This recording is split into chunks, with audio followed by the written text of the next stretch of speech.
Coming up on this episode of the Hitstreak. There's a lot going on with the 90s, especially the TGF shows where they're going back and bringing everybody back together and talking about stuff. And there's a big one with Family Matters about how Urkel, Jaleel White, was not a big piece of the show. He only made 2 or 3 appearances in the first 12 episodes of the first season. Darius McCrary, who played Eddie, said, at the time, he was like, oh man, Jaleel was great. Like he literally, when he auditioned, he killed it. He just killed everything that he did. And he was like, at the time, when you're on a rocket ship to the moon, you don't really care about who the pilot is. For me, especially growing up in a home, without a father and mother not at home, I was learning lessons everywhere from anyone I could.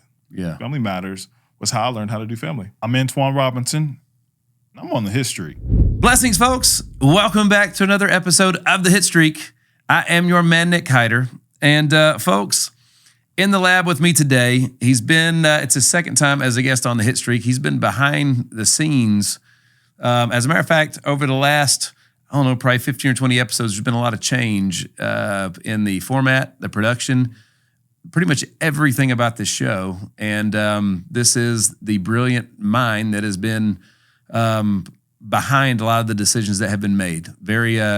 He's been a very influential person in my life. So this episode's a little bit different, and we're going to tell you why in just a minute. However, let me give him a proper introduction.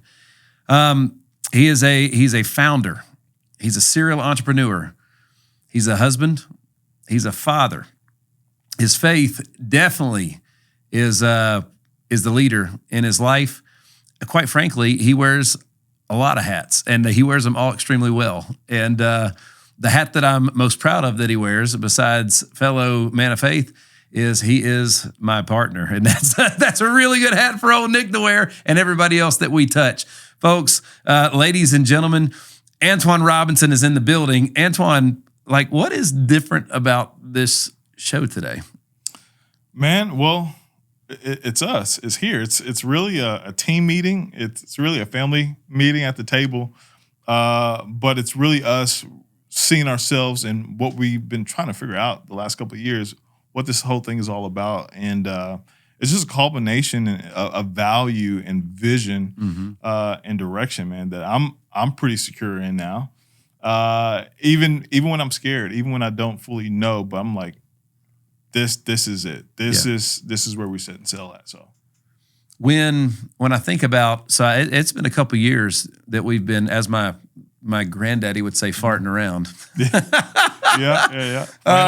So that's the Antioch, Tennessee coming out. Yeah. It's been a couple of years since I met you, and there's the first day I met you, it was impressive, and you're really, really good at the day that I met you. You showed up as the videographer, all right, but you had toys that I hadn't seen in person before, and it was different. And you're very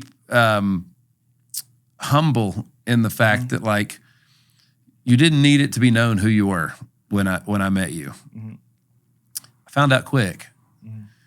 But here's the one thing that we mentioned that it's been a couple years that we've been messing around or doing stuff and hadn't really we're just now getting to getting the seat at the table. I'll be honest with you. And there's sometimes you meet somebody that maybe they haven't hit yet, but it's going to hit. You don't know exactly what's going to hit or when, but you know it's going to hit. Yeah. And it's because I felt the same way about myself. Yeah. And I was like, one, I feel like that's going to be a big part of my hit. But 2, when you hit, I want to be there. Yeah. And I want to be a part of it. Come on. And that's kind of been the thing that when things got tough or hard or it was hard to figure out, navigate through this, whatever obstacle was in front of us at that time, that was what I always kept going back to is, dude, it's just the hits are coming. Yeah. If we see this through, but I got to be there when it happens. One, I kind of feel just like you, and luckily we're on the Hitstreak when we're saying it, that time is coming, that moment is coming, that time where it's like, man, either finally getting mine or finally reaching the part where I really want to, where I think or maybe deem success or value in the world. You're right about it. And that's why I'm even more protective of who I invite or partner in my life. Yeah. You may hear me say this often is I like to slow dance. The long way is the strong way. Okay. You know, everybody wants to get on the highway and hit the turnpike, go 80. Let's go to scenic route. Yeah. Let's see this thing together. Yeah. Because it's usually more beautiful along the way too as well. And even going back to how you met me is, Nick, whether I'm a centibillionaire, centimillionaire, nobody will most likely ever know it. You know, you'll probably see me just serve just the way I served you the first day I met you. Yeah. Because I believe the value and the skills that I have, my cameras, my equipment, my personality, my skills, my strategic mindset, my leadership, it's a key. Yeah, yeah. So my cameras, to you, they were 12K cameras. Yeah. To me, it's just the key to get in the room. Sure. So it's an opportunity to say, hey, who am I here to serve? And that day, it struck a nerve with you. I'd say, hey, man, this is something different. Oh, yeah. And I think I felt the same way mutual with you. I couldn't put my finger on it. My wife was like, hey, where are you going out meeting this guy? Like, what are y'all doing? I was like, I have no idea. Yeah. But it's like going over to Tommy's house. He's got a tree house over there. You know, I want to play and figure out what we're building. And so that's what the journey has been like so far, man. It was, I mean, no kidding. It was such a spirit-filled led thing for me because it was the same thing. It was like, I don't know exactly where we're going or what we're doing together. Yeah. But it's like, but I know it's something. Yeah. And that's a cool feeling. It doesn't happen often all the time. But when you know you're moving in the right direction blindly. Yeah. Isn't that, I mean, that's kind of the definition of faith, ain't it? It is. Faith is the evidence, hope for the substance of something that's not seen yet. Mm-hmm. And I think what really connects us is we're really two neighborhood guys. Yeah. Like if we met each other back in the day, we'll probably still be boys today. That's right. Because there's certain things that I don't see in other men today that you still carry with all the success that you've had and with all the things that you've done with all the people you know, you still have this like local neighborhood kid swag. Yeah. And a lot of people who maybe have come to their success or maybe their height in their career or, maybe too busy to do whatever, you still, one, make yourself available. Two, you still make a seat at the table. Mm-hmm. Say, hey, come over. My mom's cooking for dinner. You're that guy. Yep. Everybody's not the same. That's right. I've had friends that used to be that way. They're not that way anymore. Wow. And running into you and really catching your vibe over time, I was like, man, I'm just the chocolate version of Nick a little bit. That's right. Because cookies and cream. Cookies and cream, baby. You know what I'm saying? Because a lot of people don't think partnership. A lot of people, I've heard you say this before, and I didn't take you seriously at first, but you still say it today, which makes me think, oh, he's not playing games when he says this. Mm-hmm. If you make it, you want to share it. Yeah. You want to give it away. Like whatever I got to do, and it's not you being like hungry or thirsty for the next thing. It's like, hey, no, this thing I have in my head or this place I see as success, if you help me along the way, I want you to be able to indulge in that and benefit from it. Mm-hmm. Most people are not like that, bro. Yeah. You invited me into your world and into your space over time allowed me to say, okay, let me bring my universe into his space. Boy, and if it collides, then it could be magical. Mm-hmm. And that's the risk we take as entrepreneurs. That's the risk we take as visionaries. It's like, hey, we don't know where it's going to go, but hey, I know what I got. Yeah. And I feel like you believe the same way. And if it works magic together, then a rabbit should pop out somewhere. Absolutely. That's exactly right. Yeah.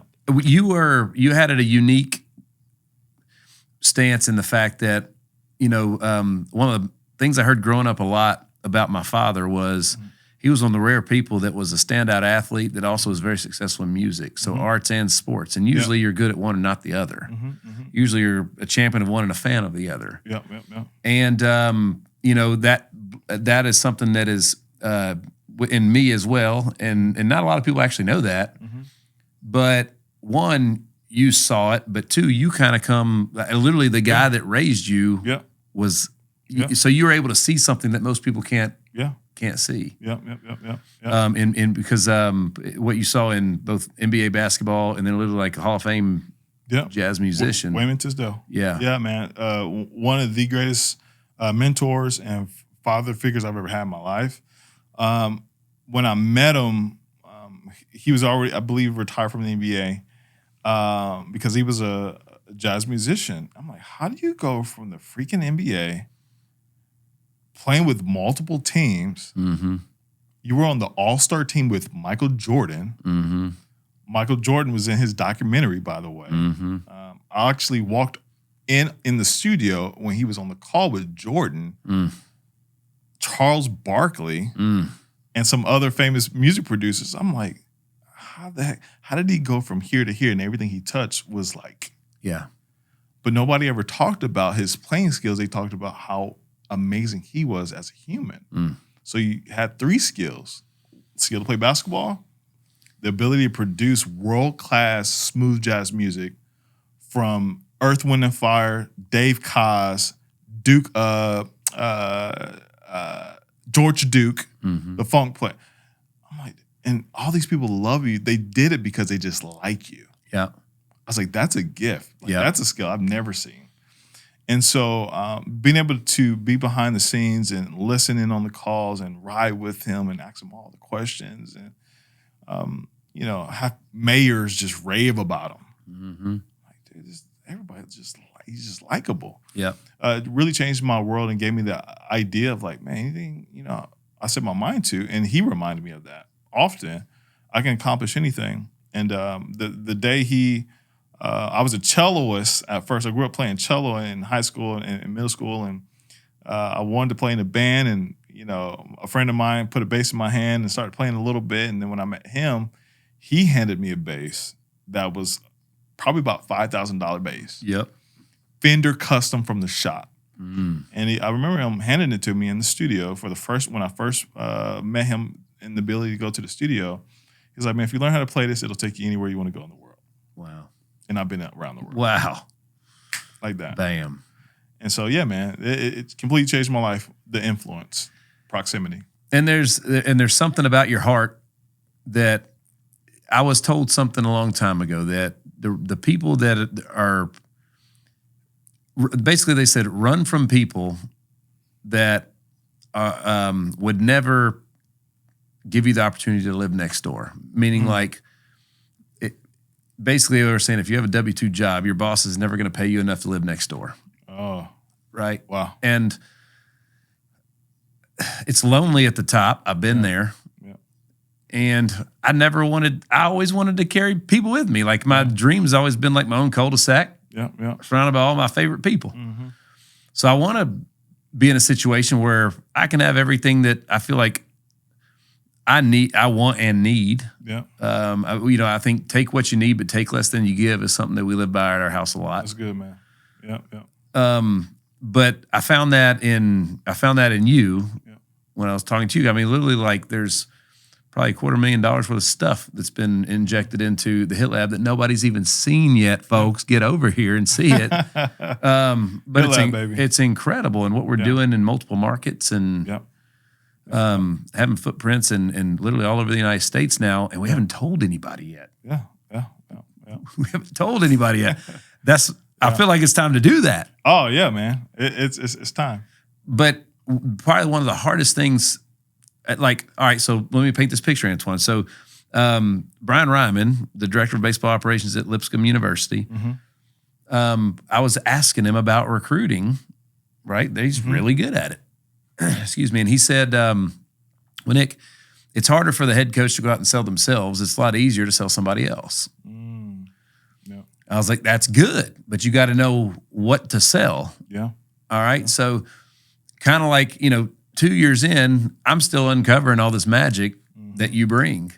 And part of the episode, part of what I wanted to do today was, I don't say let the cat out of the bag, but like I want to let people know, like I'm only as good as the people I surround myself with. Yeah.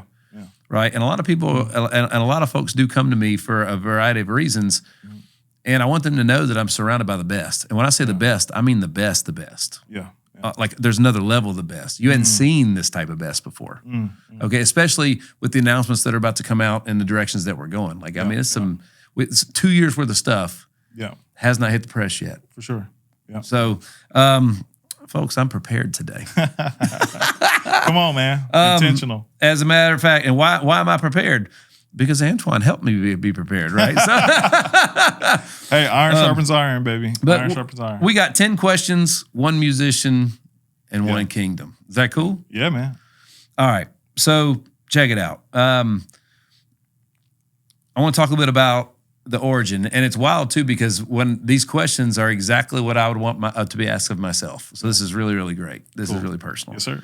So Antjuan, you spent 10 years on stages around the world before you ever signed an LLC. That is wild. All right. What did touring teach you about building companies that no business school could ever teach you? Oh man. What touring and being a musician overall, music producer teaches you is how to get the job done when nobody else can get it done. Wow. Before I went on tour, I was actually go on tour and travel 50 states and multiple countries. I was playing at the local bar. I didn't even smoke or drink. I was playing red dirt reggae on drums, and I wasn't even a drummer. Come on. But we needed a drummer. Yeah. So I'll be the drummer. Get in where you fit in. Get in where you fit in. Here is how Dr. Aaron Pryor changed my life. I used to hide my smile, covering my mouth in photos, holding back in conversations, even avoiding big moments. I didn't realize how much it was holding me back until I got my brand new veneers at Pryor Family Dentistry. It's not just my teeth. It's my confidence, my energy, my entire life. Visit PryorFamilyDentistry.com to book a consultation. Your life-changing smile awaits. And it allowed me to keep the bottom line while paying for my time so I can keep developing. See, one cool thing as a producer or a musician is what you play like 3 hours. And in 3 hours, most people got to go to work for 8 to 9 hours plus travel. Yep. I played 3 sets with free fruit and drinks, Yep. you know, for a couple $100 a day, especially in my 20s. And so it really taught me how to be diverse and be able to hop on, lead guitar or bass or, I got to play keyboards. Okay, we play bass keys. Cool. Yeah. So it taught me how to shift and play the role that I need to play so we can make the sound we need to make.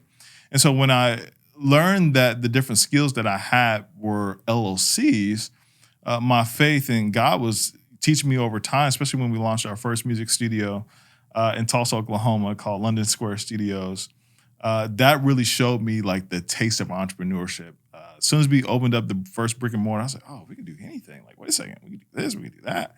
Then we started building studios around town, at churches, downtown Tulsa. And it really opened up my eyes that anything is possible, even when some things aren't fully necessary to most people to do. And so what I mean by that is I struggled for a little bit being multi-talented. Okay. I was extremely skilled at multiple things, whether it's being in the band, maybe things I don't have to be in the band. I don't have to be on stage. I can be the guy running the sound. I've been a sound engineer for 15 years. Yep. Been in studios, Pro Tools engineer for forever. So learning all these different positions, I didn't know that me saying yes was me really saying, hey, I'll take on the challenge. Yeah. I'll be risky. Yeah. Oh, you're not going to do it? I'll do it. Get out of my way. I'm going to do it, and I'm going to do it better. I won't tell you that right now. Okay. But it groomed me for accepting challenges easy. In the movie of The Lion King, something I'll never forget, he says, I laugh in the face of danger. Yep. It's kind of like I laugh in the face where other people run from or can't do something or couldn't find out something. Because in my mind, anything is just possible. If I don't figure it out, somebody knows it, and I'm about to go find it.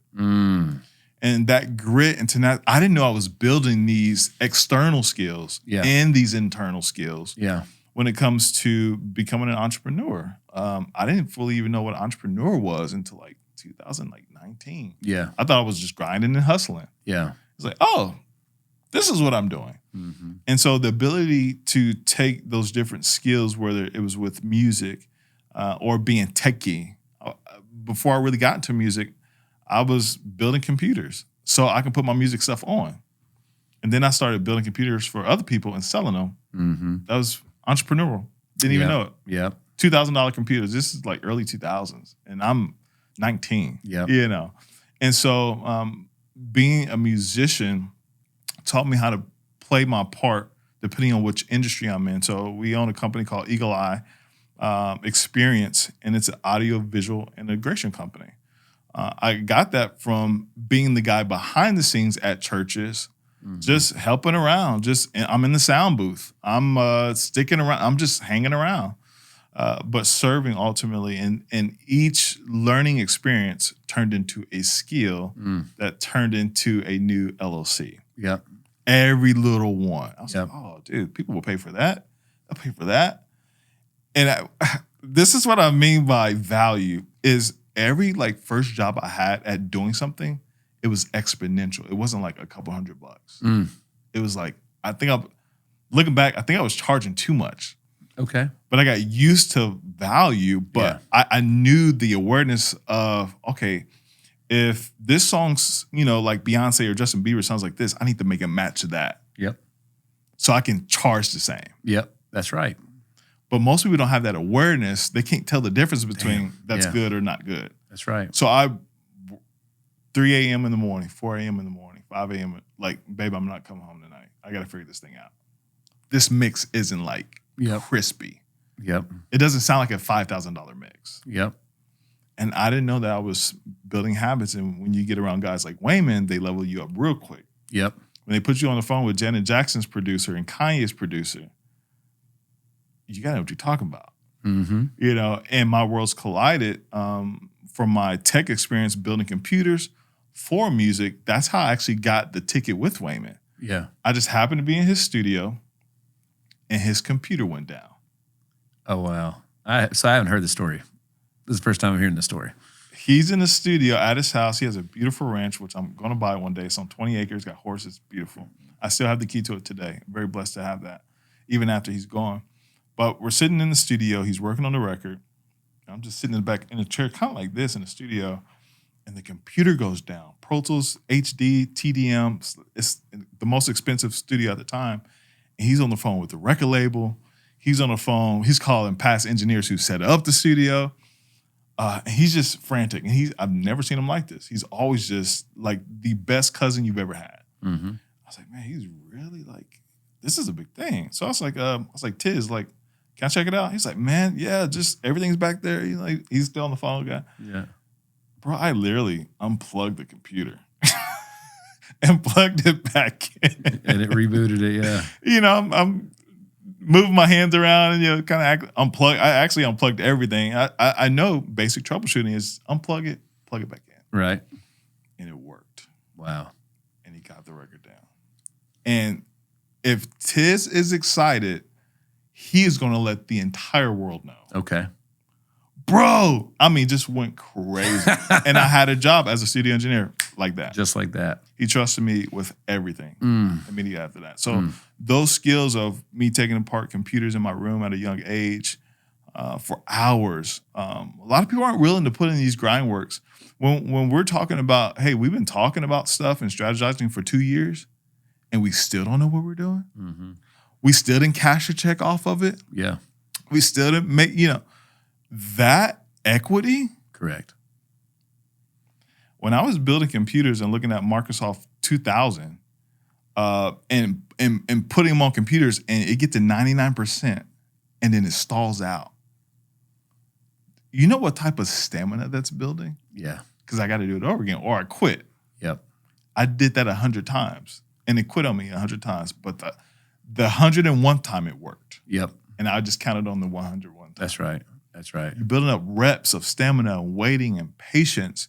And that's building a mental toughness in you to say, oh, no, this will work. If that doesn't work, I'll try something else. Okay, if that doesn't work, I'll try something else. It's the same thing when you hear the story about Thomas Edison. Like, man, wait, he tried thousands of times before he got one light bulb right? Yep. No way. That's usually how it works. That's right. When you're building something you don't know you're building. And so our conversations, our partnerships, the things that we're like, oh, we're finally kind of seeing this thing glue together, comes from the stamina of figuring it out, talking through it. And those are different instruments I've been able to learn along the way. I remember easily being on a stoop outside and listening to my neighbor, Mark, who was the preacher of the neighborhood in the ghetto. Yeah. In the hood. Okay. But I would sit on his stairs and just listen to him for hours. He would just preach. Everybody thought he was crazy, though. All the kids were out. Oh, my God. Like, don't go to Brother Mark. He crazy. He just be talking outside his mind. Yeah. I'm like, I just wanted to listen. I didn't know that listening was a high valuable skill. Yes, it is. Most people don't know you can get paid to listen.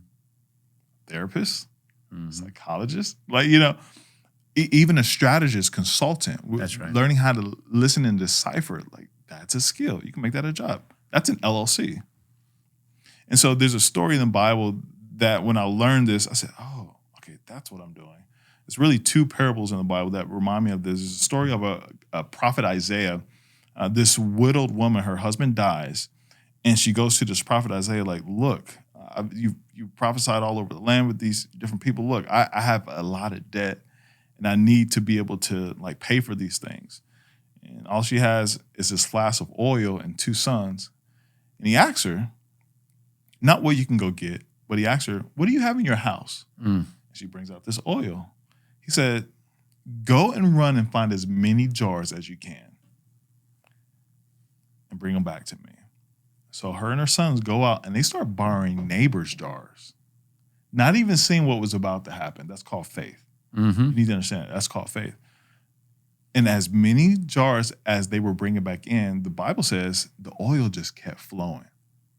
It just, I'm not sure how much oil she had. I don't know if it was a gasoline tank. Yeah. I don't know if she had a keg in the back. Yeah. But it just said it kept flowing. And it said it didn't stop until they ran out of jars. Wow. Okay. Meaning that if they would have probably kept bringing jars, it probably would have kept flowing. Kept coming, yeah. I take a lot from that story in the sense that the LLCs, the gifts, the skills that I have, ones people know, some that people don't know, even relationships, they're jars. And I submitted to God a long time ago because I don't have a high school degree. I don't have a college degree. I left high school with a 1.9 GPA. I didn't know what a GPA was until I met my wife. I didn't know what it meant. Yeah. I was like, oh, okay, cool, great. But in that, I learned that the different jars that I've had in the form of skills turned into LLCs, and I just submitted them to God saying hey, whatever skills I have, whatever mindset I have, whatever relationship I have, I give it to you. You'll know what to do with them. Because one, it's a little overwhelming for me. Yeah. But 2, you'll know what's best. And that's how we run our businesses. They're not ran like most companies, which is wild because I've been able to sustain an entire family. And I haven't worried about anything in over 15 years. I just have faith that the Father will fill it. Yeah. Because he owns the jars. Yeah. He adds the oil to it. That's right. And so relationships like this, I say, God, if you oil it, cool. If it's something, great. And he's able to take those jars, and what it did for the woman is it paid the debt off. Yeah. It became valuable. We know how valuable oil is today. That's right. And the prices of it too, Facts. And the other parable that goes with this is I believe guys like me and you live inside of this story where it says a king came far along the way in the Bible, and he entrusted his wealth to some servants that he had. This is the parable of the talents. To one, he gave 1. To another person, he gave 2 talents. And to another person, he gave 5. He pretty much gave them the quantity or the value of what they could actually have connected to their capacity. Right. So whatever I think you can handle, I'm gonna give you this. Whatever I think you can handle, I'm gonna give you this. Well, the story goes, the parable goes, he gave the 1 5, and that 5 came back and multiplied it. He said, "Oh, I gave you the studio with 5 rooms in it, and I'm giving you how it would seem. Yeah. Well done. That's what I'm it was 1 here, but you turned it into freaking 5. How'd you do that? That's right. It was just you. Now you have Jensen. Now you got Antjuan. Well done. That's right. Looks to the 2. Oh, now you have 4. You had 2 kids. Now you have 4 kids. Yeah. That's going to be a little crazy, but you multiply it. And he gets to the 1. And the 1 ends up burying the only one he had. He hid it. And fear for a couple different reasons. And what Jesus says to this person is actually wild. Because you would never, when you hear the name Jesus or God, you would never think like, oh, he's harsh. Right. Kind of like a business owner. Mm-hmm. Like literally, like a business owner. He says, you hid it. He's like, yeah, I hid it. So one, I didn't lose it. And two, I can give it back to you as long as I didn't lose it. Plus, he said this. He says, and I know how you get your money. Watch it. But this is crazy. This is the prime of, this is a story of multiplication and stewardship. He's like, yeah, King, I know how you get your money too. Like, I don't really fool with that. Like, you're a comment or you're a salesman. Okay. And then the Bible says, the master says this, and this is supposed to be Jesus like talking. He says, you wicked and lazy servant. He says, you're wicked for thinking of me that way, first of all. And you're lazy for not multiplying 1 to 2. Yeah. He says pretty much what other passages would say when it says go to hell. Okay. He says be cast, like get away, like pretty much you're like go to hell. Mm-hmm. Be gone. Be gone. And I'm like, why did he get disgusted with it? Like he still had the one. Even the Bible is disgusted at people who are supposed to multiply, supposed to produce, and they don't produce fruit. God is he's very picky and very like a business owner. Yeah. Like, hey, I gave you people and you couldn't do nothing with them. I gave you an idea, you couldn't do anything with it. I gave you that marriage and you couldn't. Yeah. That's how God thinks. Wow. And so after just defining that passage, and that's one of many that really sticks with me. It's like, I'm multi-talented. Mm-hmm. That's why I said, what do I do with them? Yeah. Like, this is your business.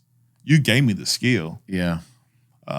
And Jeremiah 29 reminds us that God has plans to prosper us, to do good and no harm to us. Mm-hmm. So it's like, God, take this technical, media, relational, musical life of mine and serve whoever I need to serve. Yeah.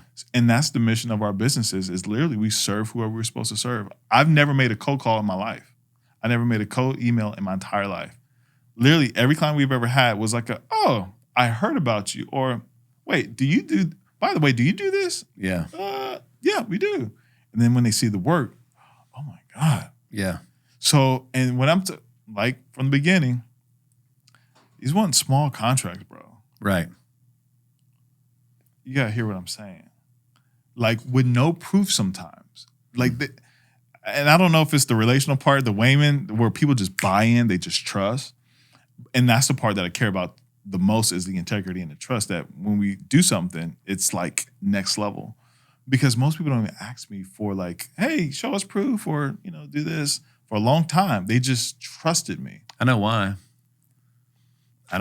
It's because when you say it, it's you believe it. And there's no questioning that. Right. So most of the time when you question somebody, it's because they don't believe it on their own. You can feel it. You can smell it. Yeah. It's all over them. Yeah. Yeah. When you everything that you've said, that's no problem. I can do this. I can do that. There was no proof needed. I saw the way that you said it. I heard it when you said it. I saw the eye contact when you said it. Oh, wow. That's it.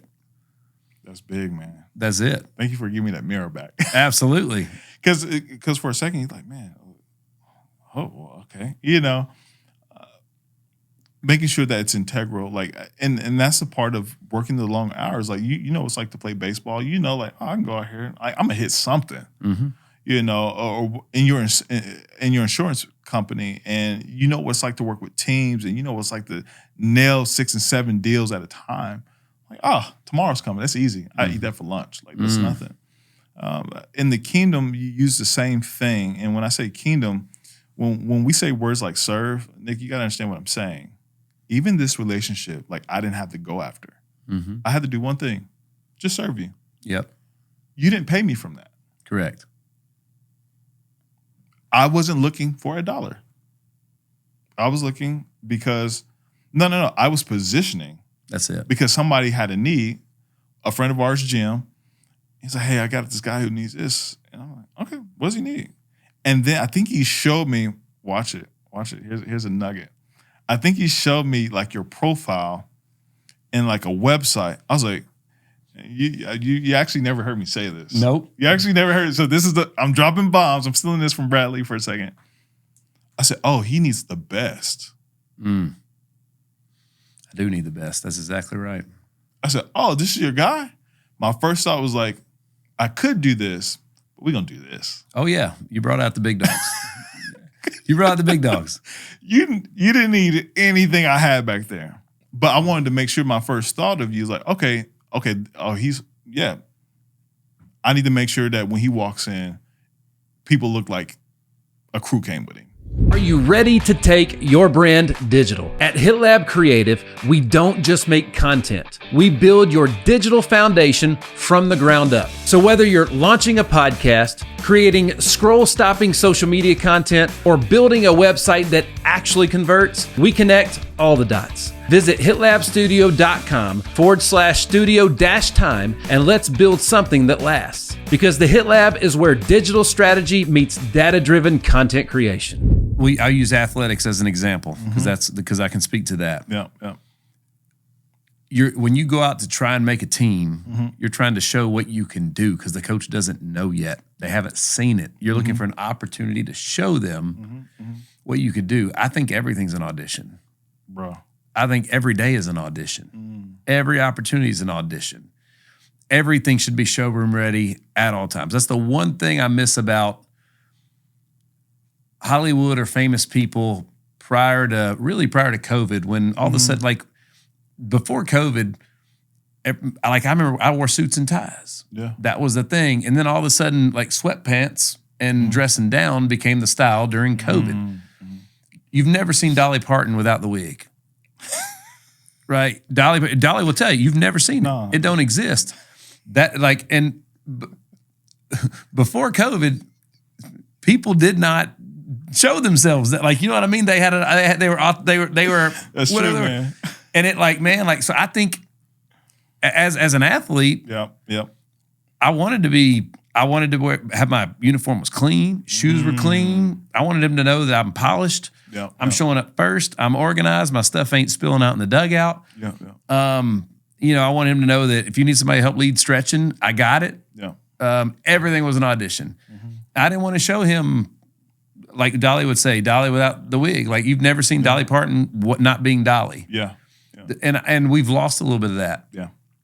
And even we talked about in the story about me watching Family Matters. I would encourage folks to go back and watch something from your childhood. From if you're in your late 30s, early 40s, or older, with what you know now, go back and watch something. So many the shows are going to stand out for multiple way different reasons. So one, I saw a lot of stuff that was really valuable in that show in Family Matters that we don't get today.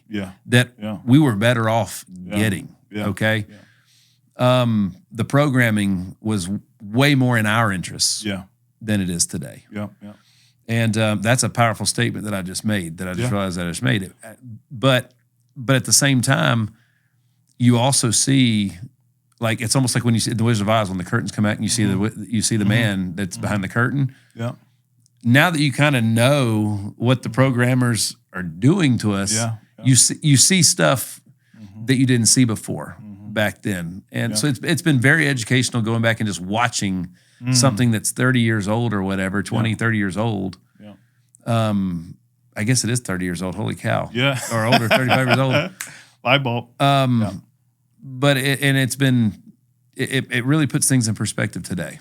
Intentional.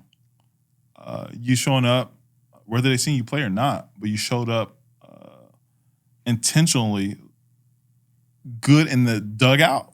Like, oh, this dude's together, and then on the field. In the business, in the suits, Dolly in her all her glory. That's intentional. And it's also biblical. Most people don't know that, because most people, bar is really low. Right. Or hasn't been set. And that's what we're doing in the media and tech industry.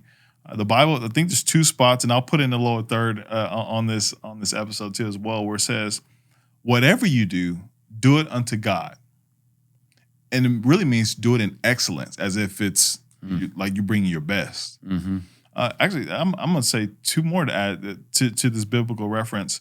It also says, whenever you speak as if it's though God is speaking. Like with authority, Yeah. clarity, intentionality, power. Bold. It's a lot of weight. Yeah. It also says this: a man's gift will make room for him. Here's the part that most people don't get. A man's gift will make room for him. And if you keep reading, it says, will bring him before great men, great kings, important people. So, Nick, what does that have to do with anything? Twan, what that has to do with the Hitstreak? Well, you've seen the people that have been on the show. You guys will get a backdoor into the relationships we're building. And like, man, how do you know that person? Yeah. Our gifts, our skills, we've been able to take what we've been able to accumulate over the last 30, 40 years and then redistribute them, meaning multiply them again. Yeah. That's all you're saying. And so all of those frameworks is biblical. Like it's, imagine this. Let me prove it to you. This is Jesus proving it. Have you ever heard of a miracle where Jesus had to heal somebody twice? No. Where, hey, they came back to Jesus like, hey, man, the thing you did last week, it was almost, it almost worked. Yeah. Or that thing you said the other day, it was kind of true. Can you explain that some more? Yeah. I don't know if that, like, when they heard him talk, they knew. When they seen the miracle, it was an excellence. Yeah. It was another, it's like, oh, so much so, this is no social media back then. People would walk for hundreds of miles to follow him. We use the word follow on social media. Oh, I got a new follower. And they never even met me, shook my hand, anything. How do you become so impactful, not popular, but impactful, that people would walk for hundreds of miles to come see you do your thing or hear your thing? Yeah. Well, it's got to be, man, next level. But just hearing you, like when I think about, my own journey, you go from, so first of all, you can fake confidence, but you really can't. All right. And true confidence is actually stable. There's stability in the right confidence. That is your magic. Okay. And when you get to a place of true security and confidence in your own self, you're drawn to people that are all the things that are ahead of you in their journey or better at you, and things that you're not, that are skills that you need to master. So, I'm an emotional guy, right? I get my emotions are some of the best of me, but also the worst, right? Yeah. And I'm drawn now to people that I learn from proximity. Most people do. And I want to be surrounded because without even realizing it, I take bits and pieces of people and they become a part of me, whether it's tonality or language or verbiage or silence or calm and things like that. And there's parts of how you have handled conflict are skills that I needed to sharpen. And the best way to do that is to do it with you. Yes, sir. Right? Yeah. And everybody that I have in my life right now has bits and pieces of their life that I recognize are weaknesses of mine that by working with them will become my strengths. Yeah. Yeah. And not long ago, I looked for people that I was better than to surround myself with.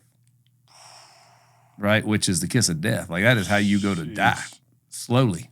The fact that you're admitting that. Most people don't have the ego low enough to admit that. Oh man, that's crazy. Yeah, it's again going back to you and what was if somebody just walked up to me, what is the greatest thing that Antjuan brings?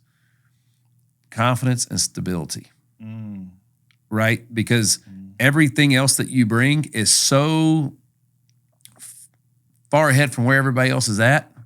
That's the only way they can get there with you. Is through that confidence and stability, because anybody else is going to freak out. Yeah. If y'all could have heard the stuff that this dude told me we was going to be doing, that we're actually doing now. Yeah.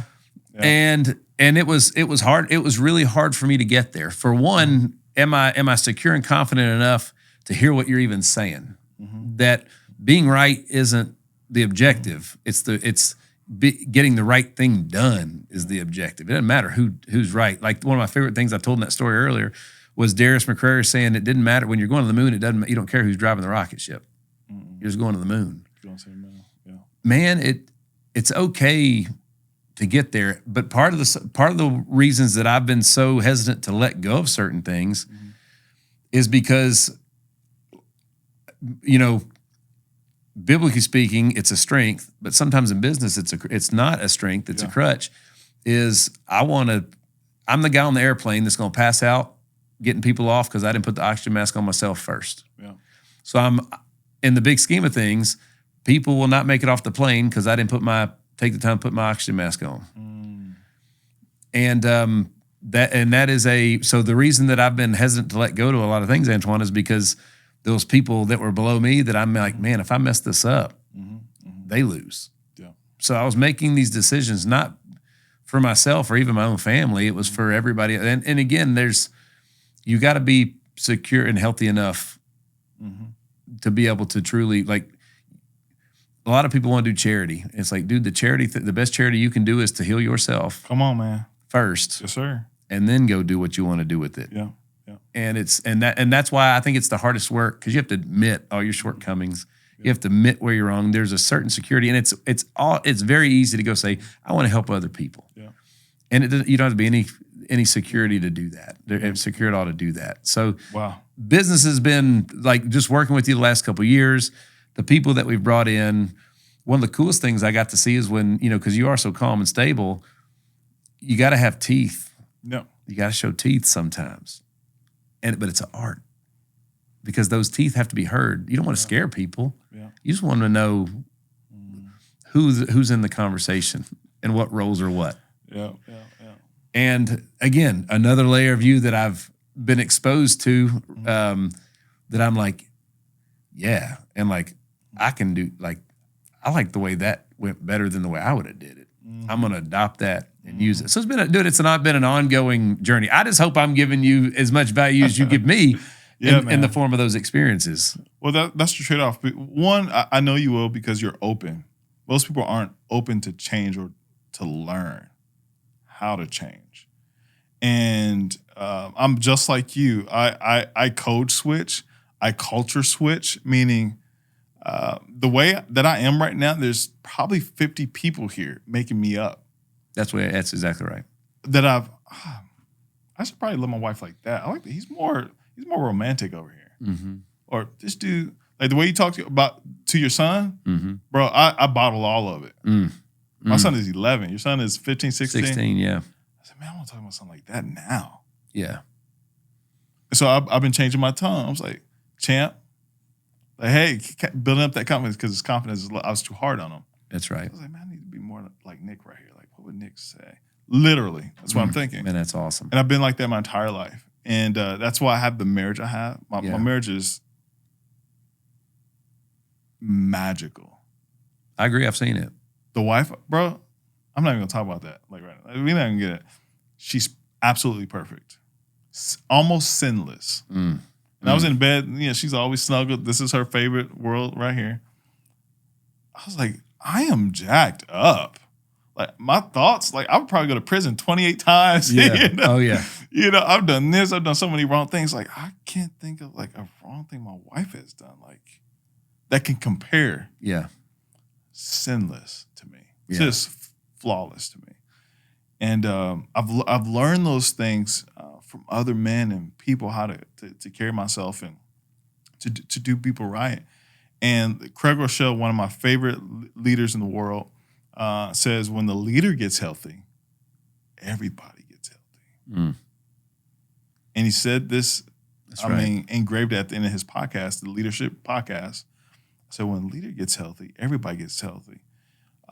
And that ability to still be me, because I'm there's another side of me I don't want to show, that I had to learn how to give different coats and different textures to, because I am an Enneagram. Hey, I'm uniquely forceful. I just learned how to be crafty with it. Mm-hmm. The Bible says this, and then you'll hear me reference the Bible a lot. It says, be harmless as a dove. It says, be wise as a serpent, harmless as a dove.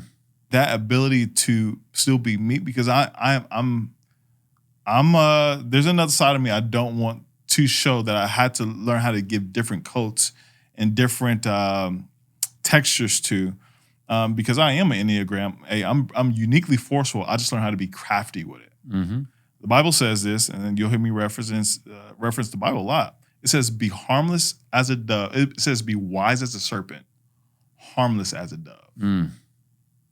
Be wise as a serpent, harmless as a dove. It also says this in one of my favorite books in the world, written by Miles Monroe, which is, he's a distant and digital mentor of mine. He's since passed. I actually, playing at a church in Tulsa, Oklahoma, I had the ability, the chance, the opportunity to play behind him in some of his sermons, but they wasn't really sermons. He was the first like pastor who would visit a church, but he sounded like a business preacher, not a prosperity preacher. Yeah. But he was teaching principles you would learn at a like leadership conference. He was trying to get church people to wake up like, hey, you have something incredible, multiply it. Yeah. And in his book, The Spirit of Leadership, he said this that completely changed my world, just like the Craig Rochelle quote. He says, an army of sheep led by a lion will always defeat an army of lions led by a sheep. Facts. That changed my leadership theory, and I don't have to be big. I don't have to be forceful. I need to be as wise as a dove, wise as a serpent, harmless as a dove, and I know what I actually can do and control. Yeah. I have some skills, art of persuasion. I can get people to do stuff they didn't even know. It just got to be good most of the time. That's right. Because I believe just with time, you said one word, confidence. That's why I give all of our businesses, there's like 6 LLCs impending, to God, not only just to multiply them, but they're not just for me, they're for other people.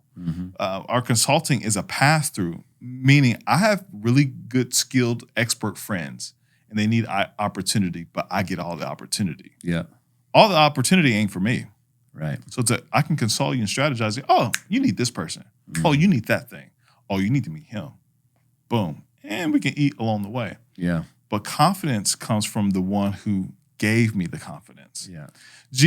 God doesn't have to have our trust with him. We don't have to have, in church you'll hear things like this. Oh, just have faith in God. Or just have confidence in God. What God is really betting on is not your level of confidence or faith, because that's going to waver. You may trust God one day. You may say F God the next day. That's right. And we all kind of have been there. Yeah, we've been there. But God is so engineering. He says, pretty much, I don't trust you with me. I trust me with you. It's like, I'm going to come through. I made this whole place. When you read Job in the Bible, he says, Job, look around. He's like, I know you're arguing with me. I know you're mad about your wife being gone. You lost everything. He says, were you here when I made the stars, bro? Were you here when I parted the sea? Like, were you here? Did you see it? Yeah. Did you make it? He's like, bro, you don't know how this rolls. Like, I'm the it. Yeah.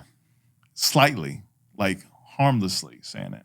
And so confidence, even what we're doing, the ability to sell and close and give people a new dream and vision of what could be, takes a high level of confidence, not with what they can do. Well, you see that camera over there? Have you met Jensen? You know what we got? Do you know who we got? It's like being on a team with Michael Jordan. That's right. Are you ready to transform your business and unlock new revenue streams? At Processing First, we empower our partners with cutting-edge payment solutions and unparalleled support. By leveraging our extensive network of banking partners, we match you with the ideal bank to ensure that you receive the most competitive rates and deliver an exceptional experience for both you and your customers. Visit processingfirst.com to learn more and join our growing community of successful partners. And so that's my job as an integrator, as a partner, as a regulator, is like, who can we bring? What processes can we bring? What are we doing that we don't have to do that's putting pressure on us that we really don't need? And if we simplified it, would make it even more effective, more valuable, time-saving, and I can kiss my baby at night. That's right.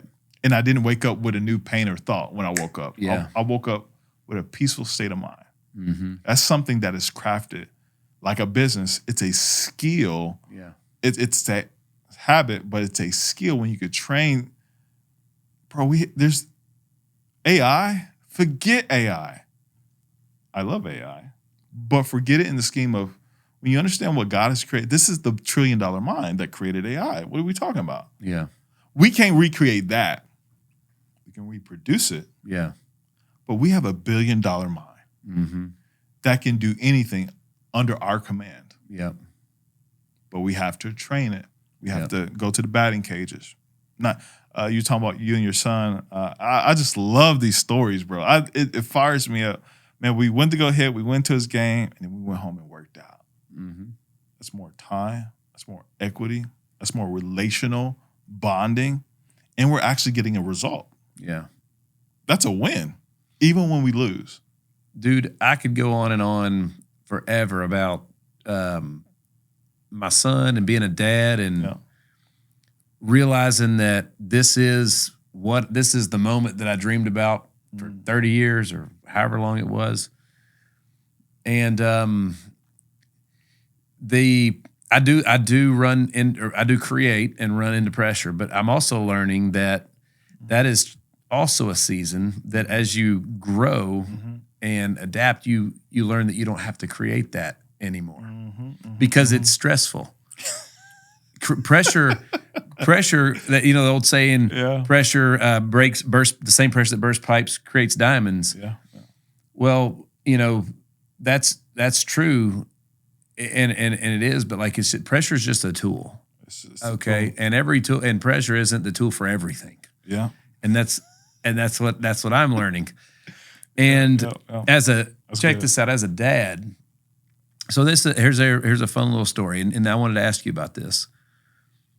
I'm teaching my son, dude, you've said it multiple times. My dad was a little bit of a bloodline breaker. All right. And I'm not gonna take away from anything that he did because it's been amazing. But what I'm doing is going to change he gave me the opportunity to do what I'm doing. Yeah. My parents gave me that. Yeah. But I'm changing the trajectory of our bloodline. All right. Yeah. I'm that guy. Yeah. I'm built for it. I'm made for it. I'm the dude. I'm with you. All right. Now, and it's wild too because my son is tougher. Like he's a better man than me today. He just wanted experience. He is 100% a better version of Nick. Like it's awesome. It really, really 3.0, is. man. And I tear up every time I talk about it. But let me ask you this. So we're it's no secret. The family business is Sandlot Sports. The baseball fields here in Nashville. There's a field named after my father today. It's the city of Nashville named after him. And we're playing a tournament at our ballparks. All right. We're the last game of the night, which if you know anything about baseball fields, when the last game's over with, there's still about 3 hours worth of work to do. Oh, wow. To clean the field up, you got to blow all the grass edges off because if clay sits on there, it forms lips. Keep them smooth. You got to re-drag it, fix all the holes at the mound, the home plate. Yeah. It takes a college baseball team full of players, 30 to 45 minutes of everybody doing the same time. And we're at the ballpark. We're the last game of the night.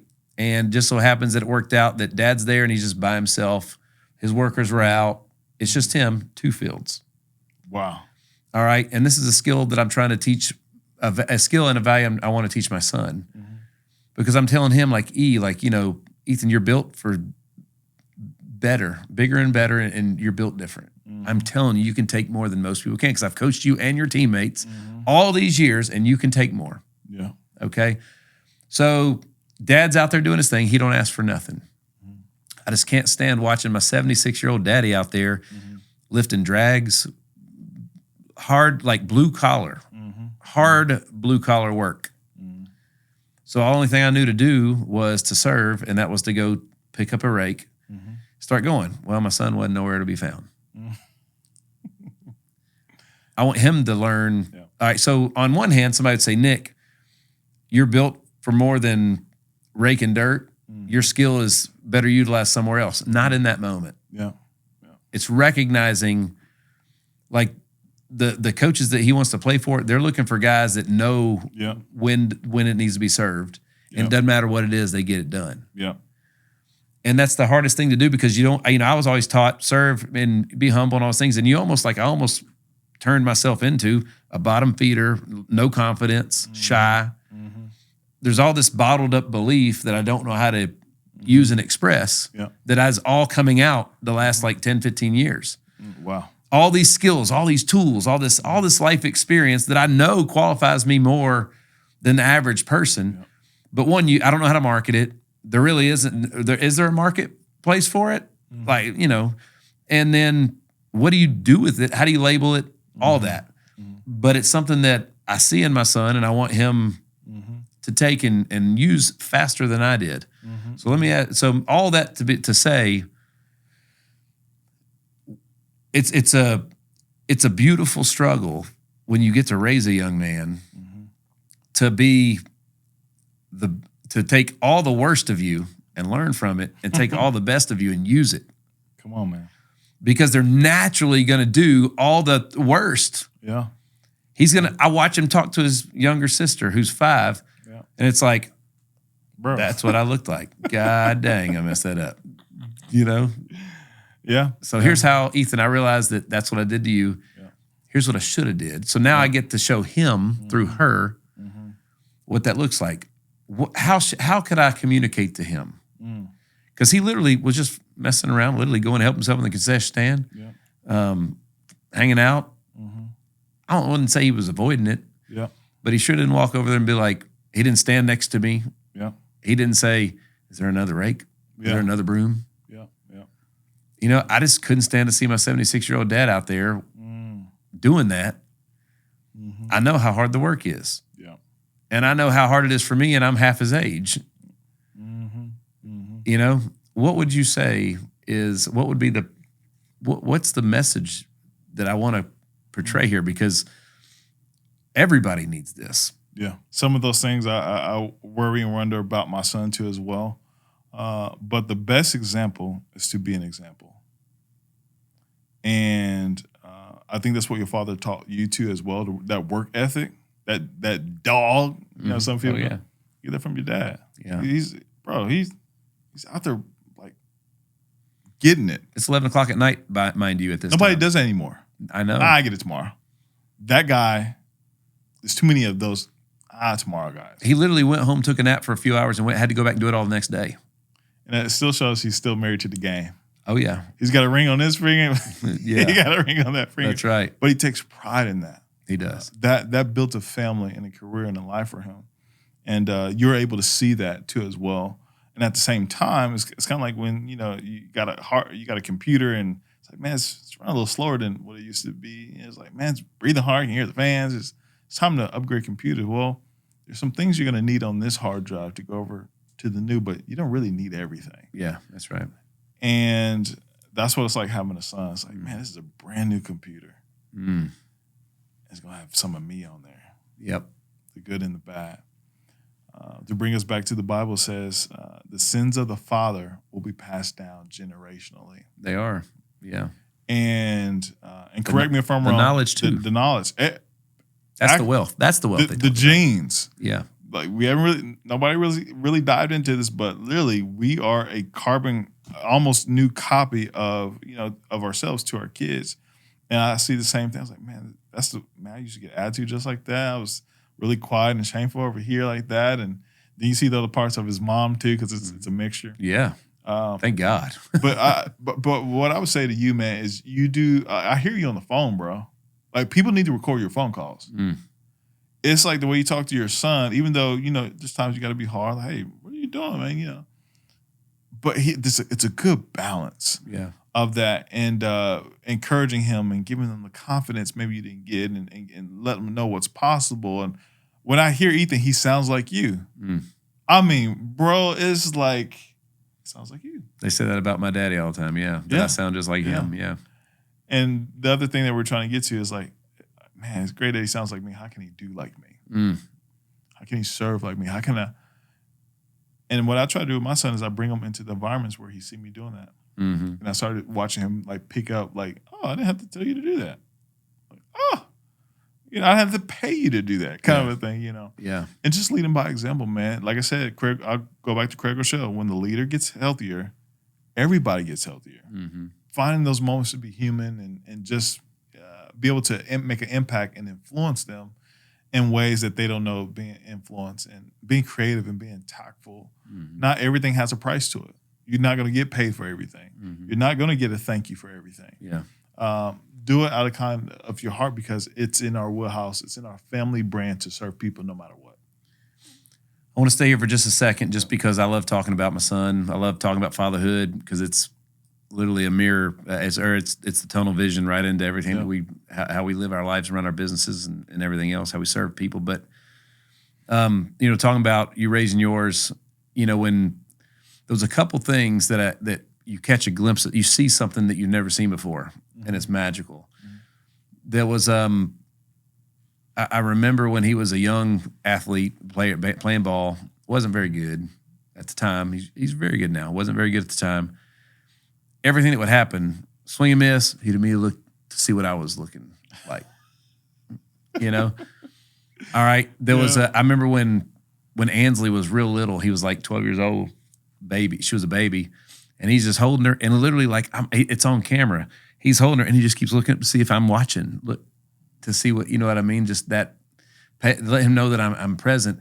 We've gone through a little bit of a change in the fact that I want him to start to act like more of an adult. He's about to be 17 years old, right? He needs to move out at some point in time. He's got to go. Yeah. Don't come back. I don't want you to come back. I want you to go and thrive. Yeah.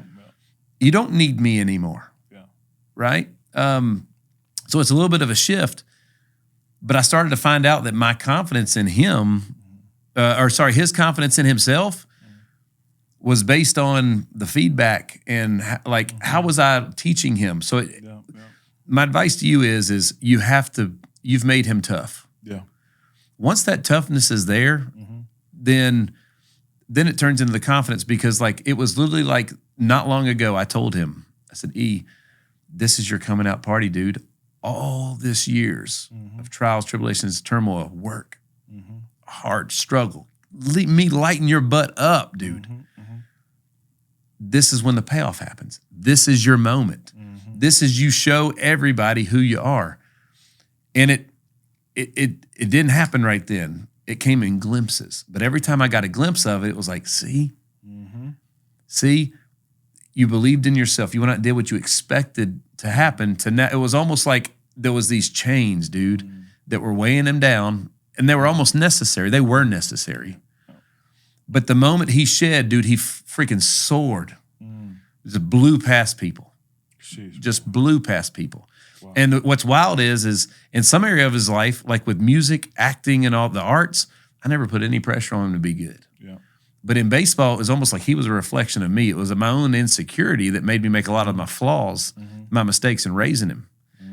And it was learning to catch those and be like, dang, dude, I'm literally I remember when I was a kid, they would always people make fun, the men in my family would make fun of me. Wow. About everything. Yeah. It made me self-conscious. Well, it was healthy until it wasn't. Yeah.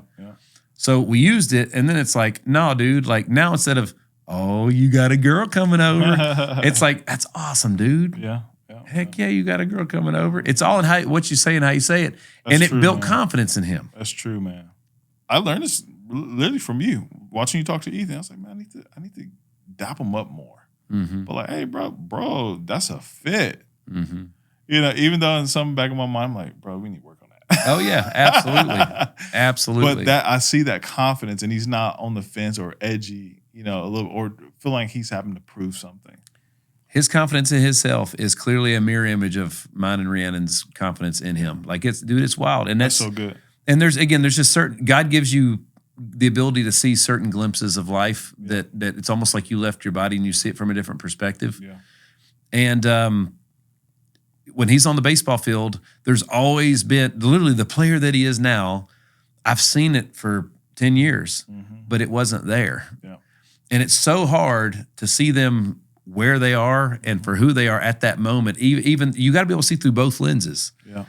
The one, I've always seen that beautiful lefty swing that he has now. I've seen it for 10 years. Wow. He's just now seeing it. Yeah.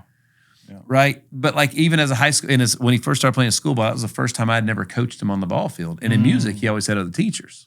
In acting, he always had other teachers. Yeah. But in baseball, I always did it. Wow. Why? Because my dad always did it for me. It was a bond. It was something we did together. Yeah. But that was also bad because the first time he was playing ball and he was for school and he was struggling a little bit, I looked over and I just saw the kid in the dugout.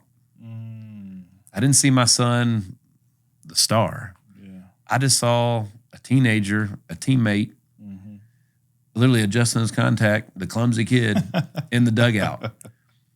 And it's like, I want to make sure, what I've learned, Antjuan, is now when I go have a conversation with folks, I've learned, I'm still learning, but I've learned to, who am I talking to in this moment right now? Yeah. Is this the person that does need to be toughened up? Is this the person that just needs to know that, dude, it's going to be all right? Yeah. Like, who is this person that I'm speaking to right now? And I've learned to see that in my wife. I think my daughter's one that taught me to see all that, because when my son was 5, I lit his butt up. Yeah. I ain't never lit up my daughter, not one time. No, man. Yeah. Not one time. She's perfect. Yeah, man. And it's so wild because this isn't what this is. I haven't. So, folks, I told you it's 10 questions. I've asked a few questions. I'll be honest with you. Only one of them is the one that was on this list over here. Yeah. And this is just a really cool conversation that I'm glad it's part of the episode. We've been back here a long time already. Yeah. I guess I need to get to what we came here to do real quick. Is it? Man, it's the bonding, but it's the friendship, it's the family. I said that at the top, that it's a family business. It is. This is something what we're building right now. We want our kids to take over and say, man, was this what Daddy and them was always at the office for, or talking about over dinner and things like that? I want them to be able to look back and, either go, hey, Dad, like, you need help at the studio? Yeah. Hey, I can. Yeah. Hey, have you ever thought about this? No, I never thought about it. Why don't you come? That's the point of this entire relationship. Finding the right health plan can feel overwhelming, but it doesn't have to be. Backed by over 12 years of experience and more than 20 national and local awards, Team Hyder is here to help you navigate your options and choose a plan that fits your family's needs and your budget. Visit teamhyder.com today to schedule your consultation and get the coverage that you deserve. Let me ask you this with the remaining time that we have, because I want to make sure folks know what we have built, but more importantly, what is being built. And you actually have an extremely clear vision of that, and it's one that I'm still learning to paint, because it's been so much growth so fast for me. And it's fantastic. And we'll let the cat out the bag a little bit with the new role in you've been telling me since you met me, lean into the insurance thing. And literally a life-changing opportunity to do all the things that we've done together now back in insurance. So like literally you told me it was going to happen. It's happened. So that's the cool thing. And when it was presented with me in front of me, it wasn't presented as, hey, would you do this for me? It was a problem. And I heard your voice. In the cartoons, you had the devil and the angel on the shoulder. Well, there was Antjuan on my shoulder over here. And I heard him saying, lean into insurance. Lean into insurance. And it was literally like, well, man, like, I'm wrapping up a couple projects. I'm literally merging with, everything has changed. This is the perfect timing for this right now. And it was almost like God's way of saying, hey, dude, you listened. You went the way I wanted you to go, and that was like the icing on the cake for it. That was the proof. That it happened. It literally, if there was any doubt in what we were doing here, and giving up control and all that stuff, that was it. Now all of a sudden, that became necessary to be able to do that opportunity. But I wouldn't, if I hadn't have made room for that. Come on, man. I wouldn't have seen the opportunity with it. So it was literally. That's so good. A magical biblical thing that happened real time. So, but I want to go back to what exactly, Antjuan, like, what do we have here? What are we building? And all the folks that it can, that it can help. Cause we can help people, literally from brand launch to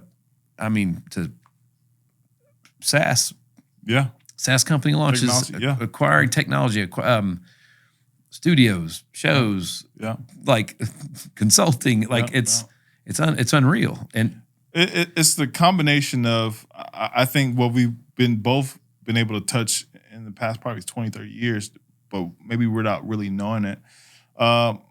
We live in the age of information, media, and technology. Information, media, and technology. I tell this to several people all the time that I have not felt this way since I first met my wife. I got butterflies in my stomach. Mm-hmm. I said, this time was created for people like me. And when you can see clearly the people that come into your life, or that I believe God maybe sends or parks into your life, when you see it correctly and you have the right people, it's meant to propel you, get there faster. Because if we both say, hey man, dude, we gotta go to California, but the only way we can go is like we gotta drive. Well, if it's just one of us driving, that's gonna be some days. But if just two of us, we'll get there twice as fast. And so what we're building here, even just at this facility now, is a media content engine because of service, products, and messages. We have clients that have built a service, that have products, and now they have a message. They have an audience. And what we do here, we create an engine for those things to have a mode to be able to be mobile with. And so we get to serve people, man, that have bigger visions than us, but not fully know how to get it out there to the world. And it just so happens that we both love media, we love content, we built a studio, we've invested thousands of dollars into this to make sure that the message gets out there that are important, that are of value, but also the things that we're building for people and then to the world too as well. We live in this new crazy world of AI, and with all that it brings, it's the best time to live, especially in our world.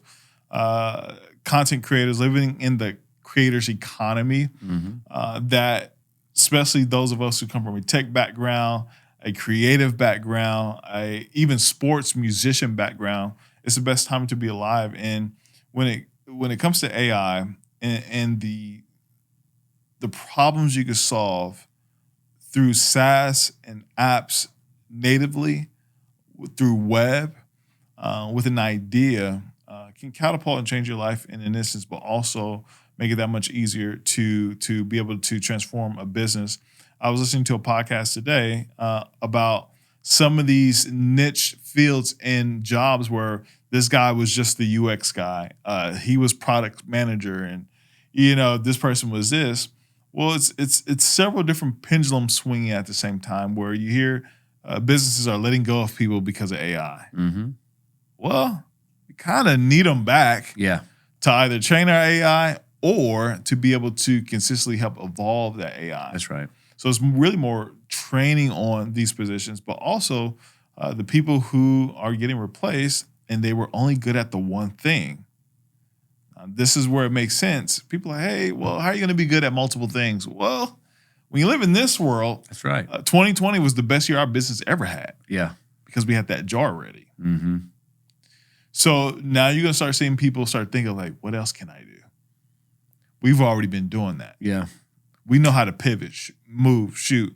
And that when you partner, when you bring things together, it picks up. It's like, when you now, I don't know if you've ever been on a plane like this, but when me and my wife ever see a plane and it's got that single engine in the front, I'm like, I don't know about that. That can't go that far, and I've seen too many accidents. But when you see that Boeing 737 come up there with them two Rolls-Royce engines on them, we going somewhere. Yeah. We're two Rolls-Royces right now. That's right. And we're moving the plane of media and technology, which I'm super excited about. We have an AI discovery team and research team that is really informing me about the different moves we can make with the ideas that we have that solve real problems. So here's what I'm excited is, bro, this is what makes your background so sexy versus other people who are getting into the market and they're just using AI is you have real people experience through insurance, cold calls, emails, sales, closing. You hear the problem. Yep. People with ideas, you shooting in the dark. Yeah, that's right. You don't hear the problem. You don't know the need. You haven't heard them. They haven't seen people spend thousands of dollars and not get an ROI. And you have to figure out, okay, how can we solve that? Mm-hmm. That's the world we live in. We live in, because we have a real business, or we have real businesses, we can create technology that not only it does two things, which I love.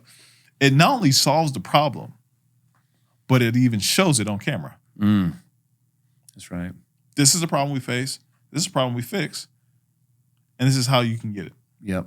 So media and technology are like brothers and sisters. They're identical twins. Right. They've just been living in separate houses. That's right. And so that's what we're doing here at the HitLab with Eagle Eyes, C3, HitLab Creatives, and Black Kite, which you don't really know anything about just yet, but we're intertwining that. That's our tech company where we built all of our mobile apps, web apps, StoryU.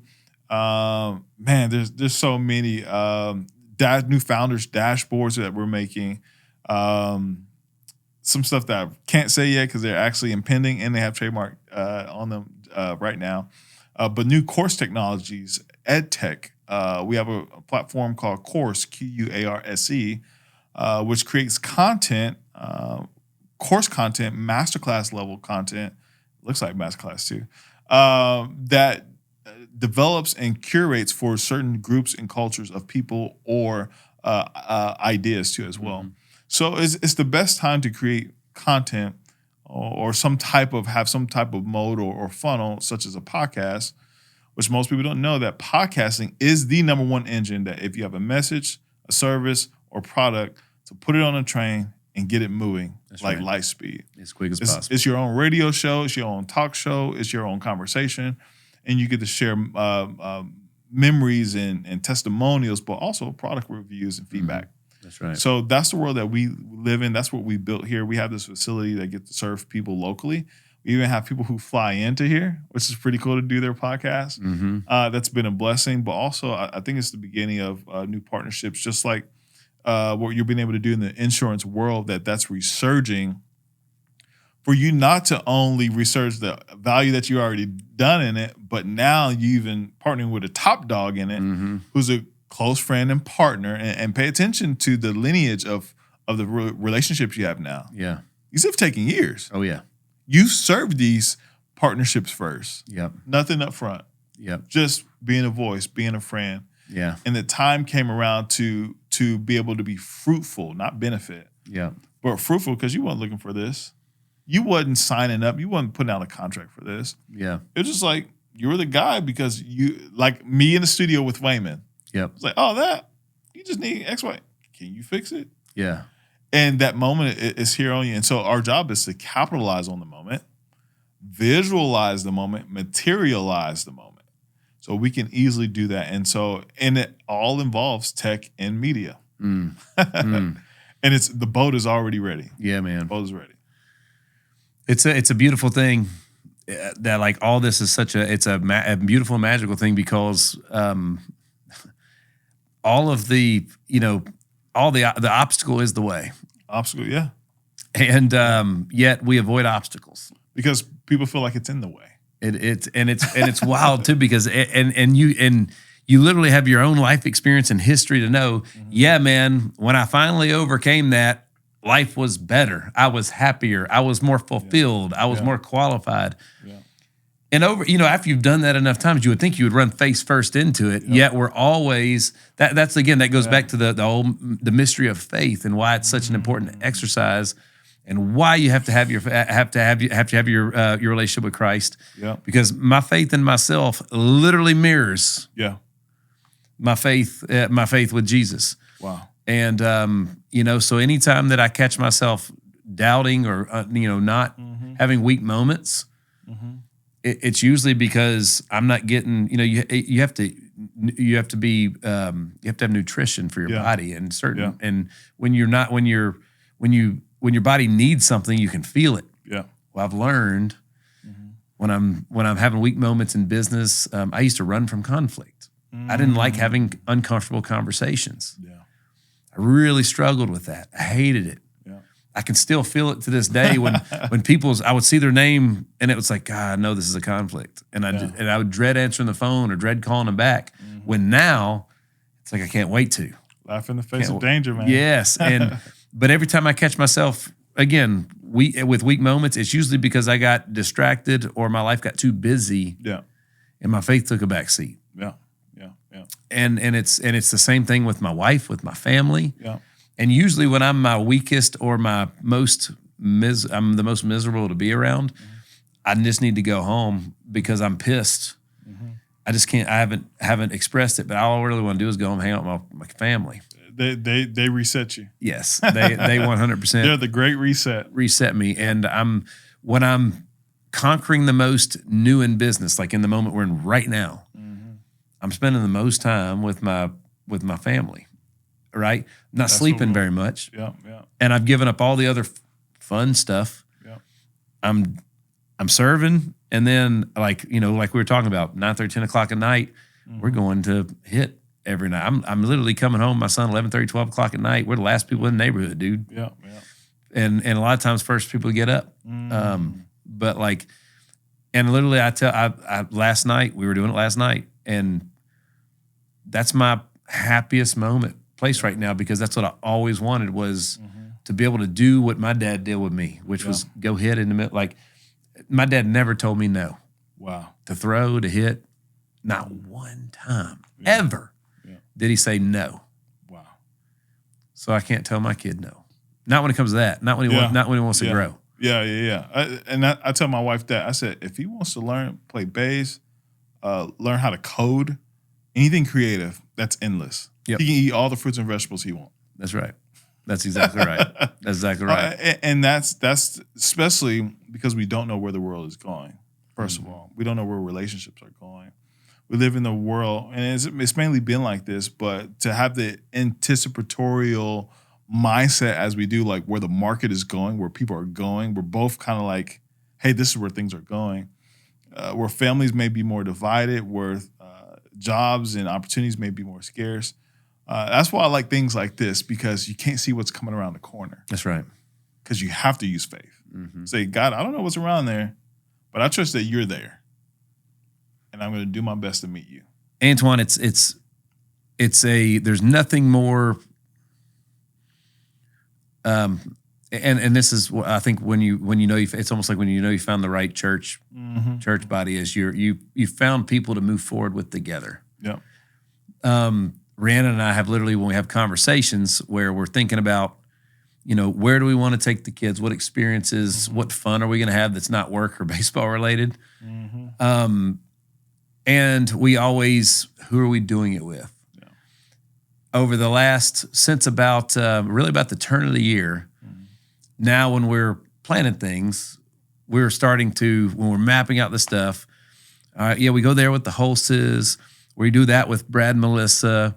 Now it's like, where are we going to go? What are we going to go experience with Antjuan and Kayla and them? Oh, come on, man. Forward. So that's literally, we were literally talking about that last night. We made the bucket. Let's go. Well, it's cool when you get there, because now all of a sudden it's like, because I've seen, man, you protect your kids, and yeah, bro. When you put families together, that's really good, or it can be really bad, So, and that was something that, one of the reasons that Brad and I's families have been so close over the years is our kids were so great together.